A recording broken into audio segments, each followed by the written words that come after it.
Perception is the set of process by which an individual recognizes, organizes and makes sense of the sensation he receives from the environmental stimuli. Perception encompasses many psychological phenomena. Visual perception is the most widely recognized and most studied perceptual modality.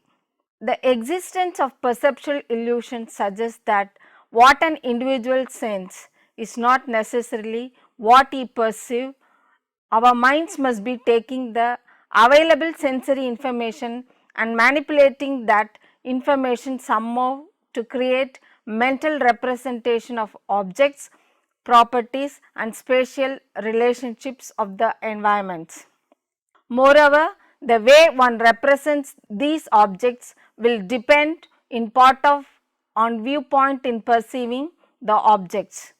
For millennia, people have recognized that what one perceives often differs from the rectilinear sensory stimuli that reach the sense receptors.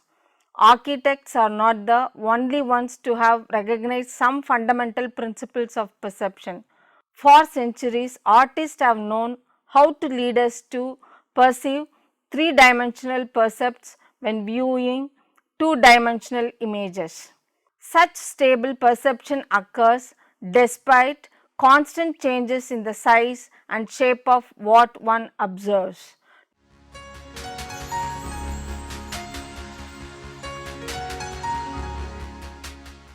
Vision begins with the light passes through the protection covering of the eye.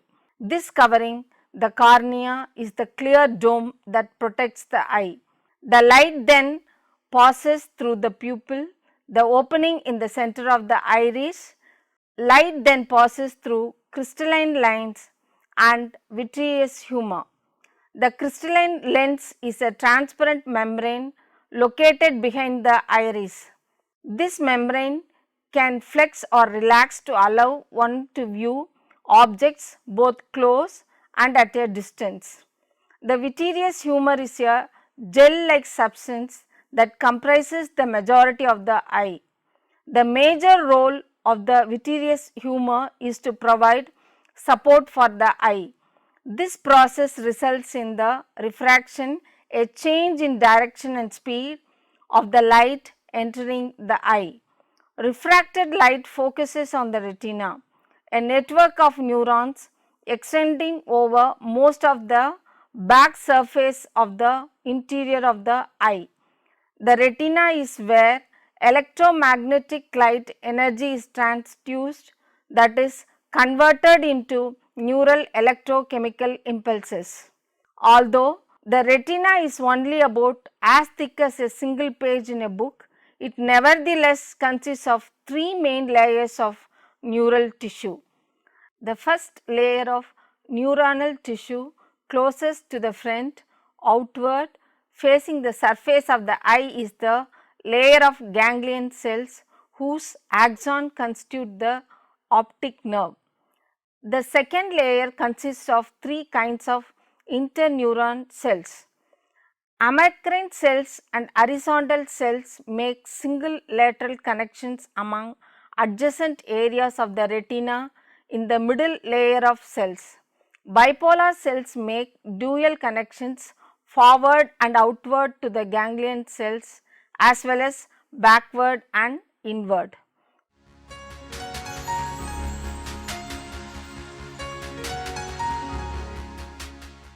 The Gestalt psychologists believe that brain creates a coherent perceptual experience that is more than simply the sum of the available sensory information, and that it does so in predictable ways. In one important facet of the perceptual process, one distinguishes figures from the ground against which they appear. A colorfully upholstered chair stands out from the bare walls of a room. A marble statue is perceived as a whole figure separate from the red brick wall behind it. Perceptual constancy is defined as a tendency to perceive objects as stable and unchanging despite changes in sensory stimulation without perceptual constancy, the tendency to perceive objects relatively unchanging despite changing sensory information.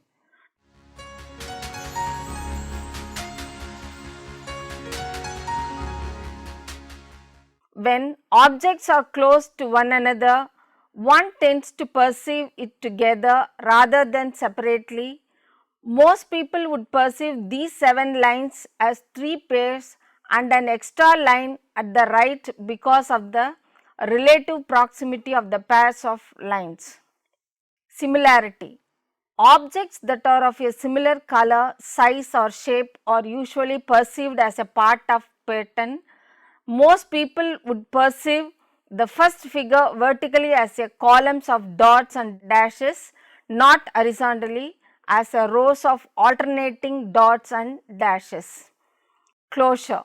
An individual is inclined to overlook incompleteness in sensory information and to perceive a whole object even where none really exist. Here one tends to see a series of rectangles rather than a series of bracelets. Now let us see continuity.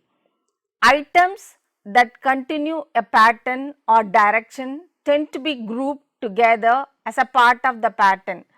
In this figure, one tends to perceive a continuous wavy line crossing 3 square humps, even though the figure could justifiably be perceived as 2 separate lines. Characteristics of an observer. An individual clearly draws on past experience and learning when it comes to perception, but his own motivation, values, expectations, cognitive style and cultural preconceptions can also affect the perceptual experiences. Motivation also one of the factor. Often an individual desire and need strongly shape his perceptions.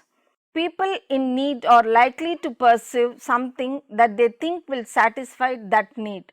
For an example, if people are deprived of food for some time and are then shown vague or ambiguous pictures, they are apt to perceive the pictures as being related to food. Values also affects. In an experiment that revealed how strongly perceptions can be affected by a person's values, nursery school children were shown a poker chip. Each child was asked to compare the size of the chip to the size of an adjustable circle of light until the child said the chip and circle of light were the same size. The expectations. Preconceptions about what an individual is supposed to perceive can influence perception by causing him to delete, insert, transpose or otherwise modify what he sees.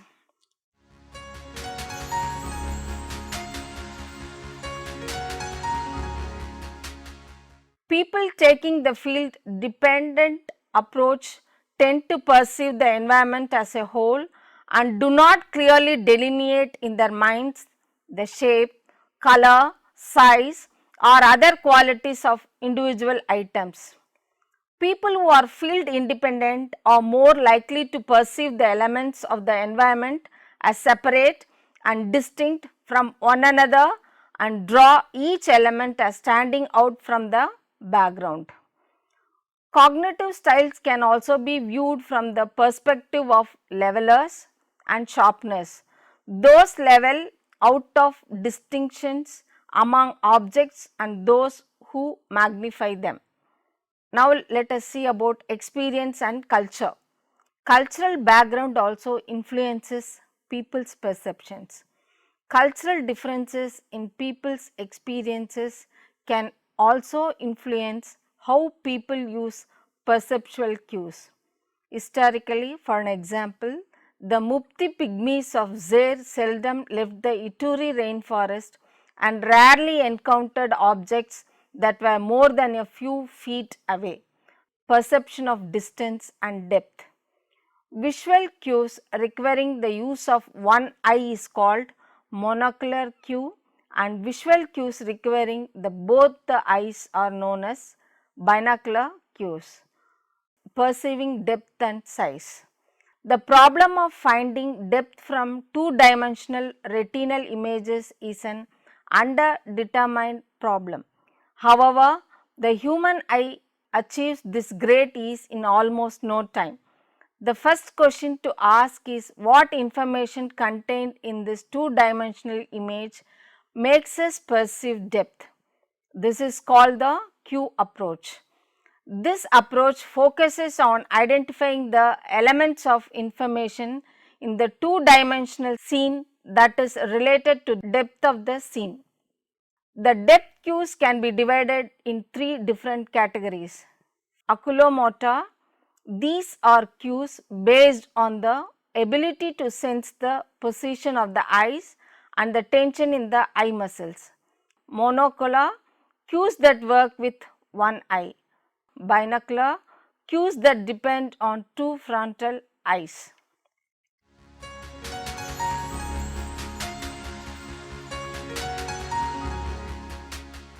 Oculomotor cues are due to convergence and accommodation. When looking at nearby objects, the eyes move inwards.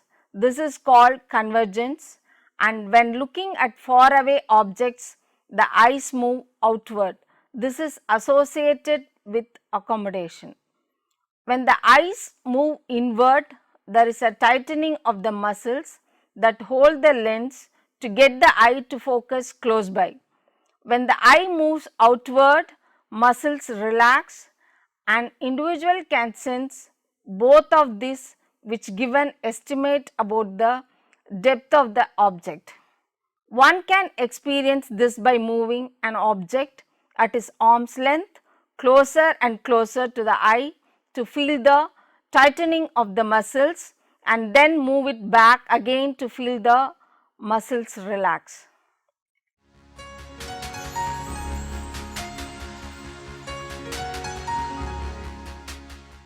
Monocular cues are the ones that are obtained from the two-dimensional image of only one eye.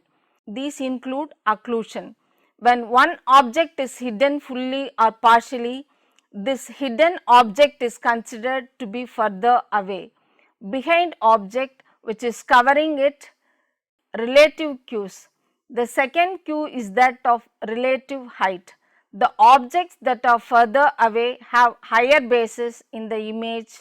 It will be shown in the figure. The three men in this figure are perceived at different depths, and the man with feet higher up in the image appears farther away. However, note the perception is entirely different for the clouds, shadows. An example where the occlusion and the relative height cues contradict each other. In such cases, an individual depends on some other cues. Shadows provide very important depth cues. In this case, the presence of the shadow removes the contradiction by telling that the vase is in front of the glass but at a higher depth. Relative size. If two objects are equal in size, one that is farther away will take up less of the field of view than the closer one. This is called the relative size. However, note that this depends on the ability to recognize different parts of the 2D image as similar objects. Familiar size. The knowledge of sizes of objects can affect one's perception. This is called the cues of familiar size.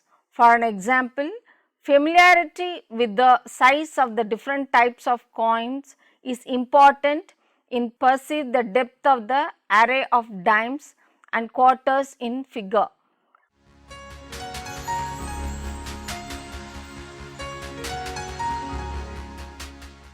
Binocular cues depend on the images from both the eyes. The eyes are placed about 6 cm apart, and hence they get a different view of the objects in the environment that appear in both the eyes. Since the frontal eyes overlap of the view from the two eyes is significant, but the viewpoint is different. This difference is called binocular disparity and is converted to depth information. The information provided by the disparity is called stereopsis. The images of the same scene from different viewpoints of the two eyes are shown in figure. This revelation leads to design of several systems where depth perception can be generated. Such displays were called stereo displays.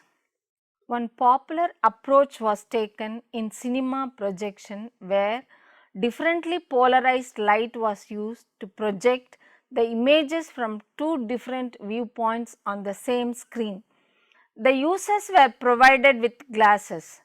The left glass allowed one direction of polarization and the right glass allowed the other. Thus, though the users were watching the same screen, two eyes received two different images. The right image was blocked by the left glass and vice versa. This created a compelling sense of depth. Similar technologies were used in head mounted displays where a headgear with two micro screens, one in front of the eye, is mounted on the head of the user.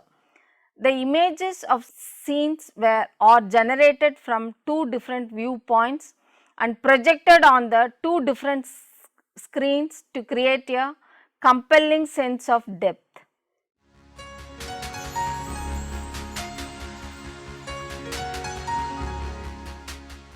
Corresponding retinal points are the locations in each retina which connect to the same place in the visual cortex. One can determine these points by locating the matching points on the retina when one retina could be slid on top of another. Figure shows the corresponding points A and A0, B and B0, F and F0. When one fixates at point F shown in figure, all the points lying on the circle defined by F and foci of the two eyes are imaged at corresponding points in the two eyes. This circle is called the horopter. In this example, one can show the eye of lifeguard who is watching a bunch of kids in the swimming pool. Ralph, Harry and Susan are on his horopter and hence their images are at corresponding points of the two eyes. In case of Charlie and Carol, who are closer than the horopter, note that the images of these points closer than the horopter do not lie on corresponding points across the retina. For example, Carol's image on the left eye and right eye are at B and G0 respectively. The angle between B and corresponding point G in the left eye is the same as the angle between B0 and G0 in right eye. This angle defines the disparity of a point. Note that as the distance to an object within the horopter increases, the images move away near the sides from the image of the horopter. However, if the objects are beyond the horopter, as the distance increases, the images move towards the inner part of the eye. This information, in addition to disparity, helps us to decide whether the object is within the horopter or beyond it.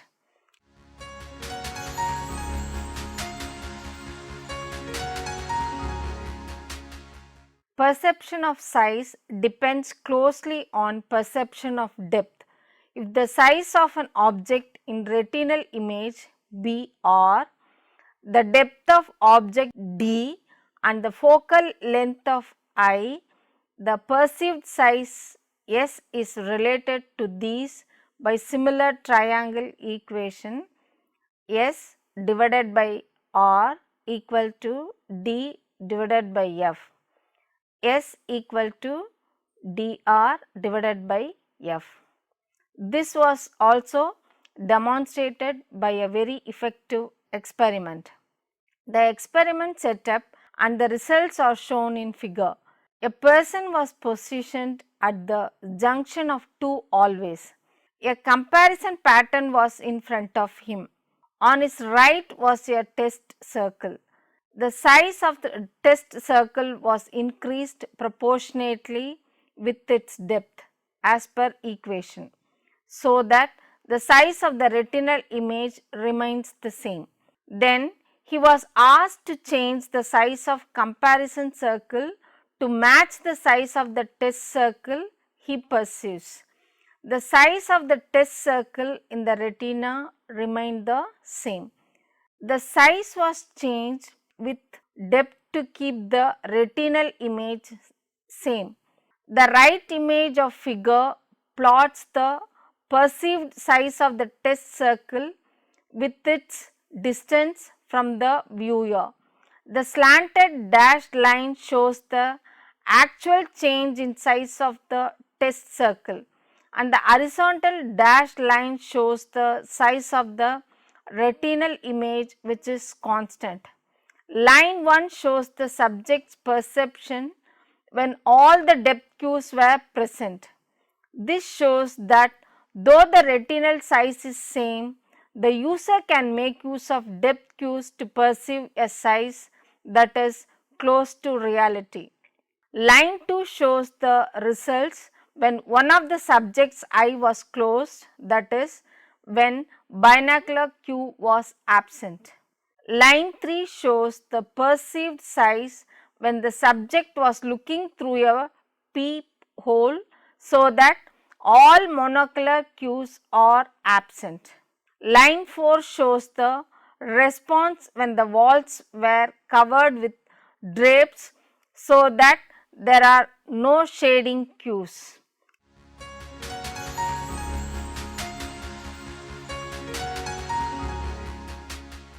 Size perception affects the veridical experience and works well in well lighted natural environments. However, if conditions are adverse, some pathological cases can be designed where the size perception can falter.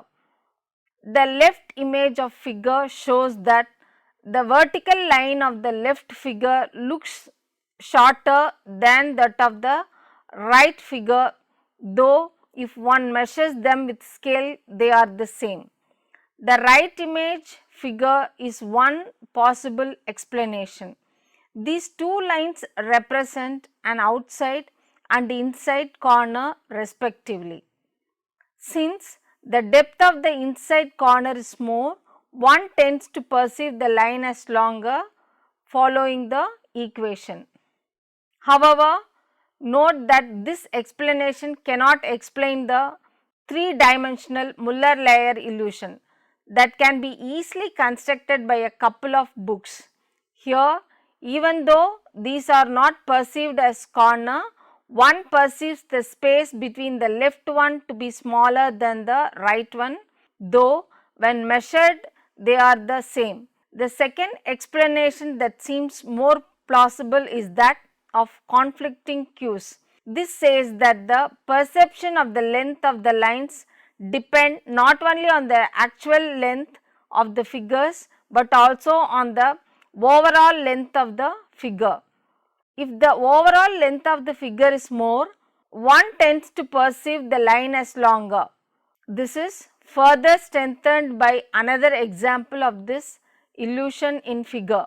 The distance between the 2 points in the right image are same for both A and B, but one perceives one as longer than the other. Figure shows the Bonsa illusion. Though the two white lines have same size, the one at the top appears longer. This is explained by the fact that the perspective projection provides us with a strong cue for depth, which tells us the upper line is further away from the bottom one. Hence, one perceives a longer line as per equation.